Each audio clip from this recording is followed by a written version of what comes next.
along and get through life. Let's start with Sixers Raptors, shall we? A dismantling, if you will. 115-102. Tyrese, 33, 10 of 16 from the field. Oh, Joel finishes with 27. What we got going? Minutes. Okay, wait, what's wrong? Ugh. You don't like it? We love it. I love it. I love that. I love seeing Embiid on the rim. We got like a moment last night. A little dunk poster action. Kind of love that. I don't want to say this. Here we go. Let's do it again. I mean, look at this vintage. Yes, sir. All right, everybody got the tingles. We all feel good about that, Chandler. What does it mean? Can I read too much into it? How do I treat this?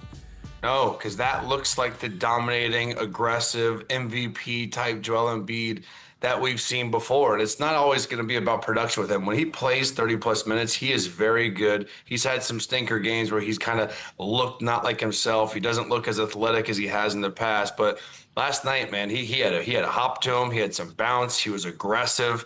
And look at his numbers. Even those last 6, it's a small sample size, but throughout the regular season still, he's now played 20 games, averaging 24, 7 and 4. He's efficient. He's still able to get to the free throw line. He's still drawing double teams, making it easier for the other guys that are on the floor with him. And it's just so good to see. I know Joel. I know everything he's been through, and he has been through hell and back with his injuries. And I'm just happy to see him back to somewhat of his old ways and winning basketball games and playing 35 minutes last night. Like, that's the big takeaways for me. 35 minutes, and that dunk right there shows me that he feels good. He's got a little pep in his step, and he's getting closer and closer every single day to what he used to be. And I think we put so much expectation on him and compare him to that MVP dominant season. If they could just get this version or even slightly less than this, the Philadelphia 76ers are going to be in great shape, because 80% of Joel Embiid is better than 90% of the bigs in the league. So if he can just stay like this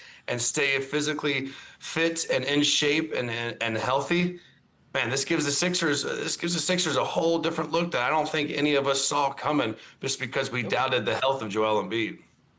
Oh yeah, and it's never been about his talent, right, Chandler? Like, it's just been about his availability. And now seeing him on the floor, being able to play some consistent minutes and letting his body get back into shape, let his body get back into rhythm, you can see what it does for them, man. Listen, last night Joel Embiid looked good. He's looked good all month, averaging 26 and 8. Those are the numbers of the old and the numbers of right now, right? Like, he's not a blast from the past no more. He's in the moment. He's right now, and he's a significant part of what they're building and being able to be successful, man. So Philly fans should be encouraged by the way that he's playing right now. I love to see it for him. Mm-hmm. Yeah, they've won 6 of their last 8, and they are now 5th, sitting right behind that Raptors team. Okay, ceiling-wise, Lou, I know we're very excited. We're all very happy with what we saw. What's the realistic ceiling here? They're in the conversation. Realistically, they're half a game out of 4th place. And if you don't know, 1 through 4, that is home court advantage for the first round of the playoffs. If they can sneak into the first round of the playoffs, Philadelphia is a hard place to win basketball games when you got a really good basketball team. So if they can sneak in that top 4, that is going to be the ceiling for them. They're going to put a lot of pressure and a lot of onus on a lot of these teams that think they're going to be successful. Like, we've always said it. We knew that the Philadelphia 76ers had great players, but if they're hurt and they can't play and you can't put everybody on the floor together, it doesn't even matter. They're not going to be the team to reach their potential. Now, did you see Edge come out there with Maxey? You see Maxey out there with Paul George. You see Paul George out there with Embiid. That makes them a completely different team. Got Jared McCain back, got some of their other role players back. Now they look like a complete basketball team, and it's showing in the win streak and the position that they're in right now. So you love to see it, but what is their ceiling? They can be a really, really good basketball team and a really tough out for anybody if they can remain healthy and remain whole as a team.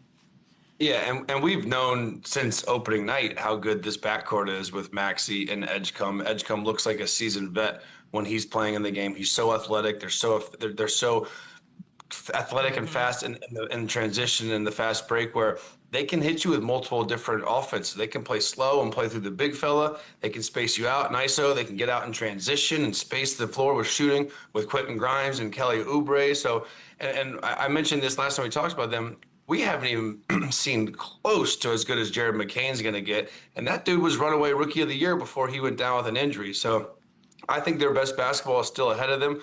I think to have Paul George in the lineup and showing all, I think he even got a dunk the other night. So now we got Paul George and Joel Embiid dunking, which sounds so small retro. and so minimal. It sounds so minimal, but man, it's feeling good right now, and these guys are starting to catch a rhythm. These guys are clearly getting healthier and healthier, and they have a nice mix of vets. They have a nice mix of young, talented guards. They have shooting. They can defend. Statistically, they're kind of a middle of the pack team, which they're capable of getting stops, but they're also capable of putting up 140 points. So they're in a really, really good spot. We talked about how open the Eastern Conference is, and obviously there's been some great teams, but their next two games are huge to me. I look at their schedule. They got the Cavs twice. I'd like to see them go and get both of those. Go and prove that you're a real threat. You're a real threat in the Eastern Conference, and you're a better team than Cleveland Cavaliers, and you continue to go forward. Show that you're better than Orlando. Show that you're better than Toronto, which you just did last night, and just let the chips fall as they may. But they're peaking at the right time here.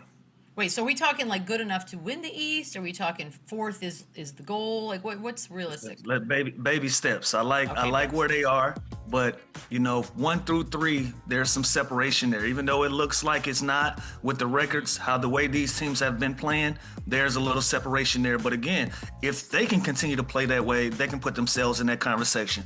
I ain't ready to do it today though. Okay. Yeah, Okay. Appreciate that. I agree with Lou. Those top 3 teams, they're pretty solid. They're proven, and for the most part, they're healthy. And again, there's always a big question mark when you're talking about Philly with Joel Embiid's health, with Paul George's health, Jared McCain's health. Kelly Oubre's missed a lot of time with injury, so there's still a big holding your breath kind of feeling when you're watching this team. But I think we just got to embrace their good play right now and enjoy it. And they have a chance to get home court advantage. That's a realistic goal for them. It's so zen, Chandler. Live in the moment. You know what that is? That's the feel-good train, because it's not stopping yet. We're going to keep this bad boy rolling. Through the Kyle Lowry moment last night up north. All right, let's roll it. Kyle Lowry. North Philly's finest. Entering the game, and look at Tyrese Maxey. Standing ovation for the greatest Raptor of all time. Oh my God, I have legit goosebumps right It now. gives me Lou, talk to chills. me. How much is that for? Man, that felt great to see. And I spoke to Kyle last night, and he was a bit emotional. He was happy about the way that he was received and celebrated. They had his picture on the walls and all down the hallways. He was every single picture, and he was celebrated. It was his night last night in Toronto, and it's much deserved.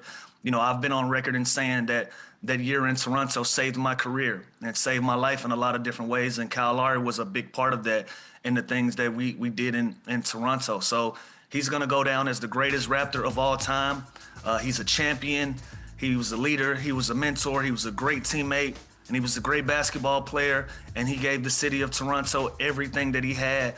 So to see him at the end be celebrated like this, and to get his flowers and to be able to smell them, I'm happy for my brother. But he thanked us for whatever reason. He was like, man, I wouldn't have been able to do this without you guys. And I was like, man, you did this on your own. So the love and respect that you got from that crowd last night was much deserved. But I was happy to see that. Kyle had his fair share of issues of finding a home in the league, trying to find where he fit, and he found it in Toronto. And last night was the icing on the cake for an extremely amazing career for my brother and my friend. And I was grateful to be a part of his journey, and it was great to see that. He Hall of Fame, Lou? To me, yes, absolutely. Absolutely Hall of Fame. I love that video. Six-time All-Star, All-Star, NBA champion. You're the greatest player of a certain franchise. I feel like you should be in the Hall. You think that should be automatic? I'm glad they patched their relationship up. Yeah. I like that. I'm glad they patched their relationship up with Vince. But if it wasn't Vince, Kyle Lowry probably would have been one of the first guys to get his jersey retired. So I look forward to being there for that. I'm sure that's coming down the pipeline. And, much deserved. Pure joy. Pure joy. Guys, more joy if you're a Kings fan.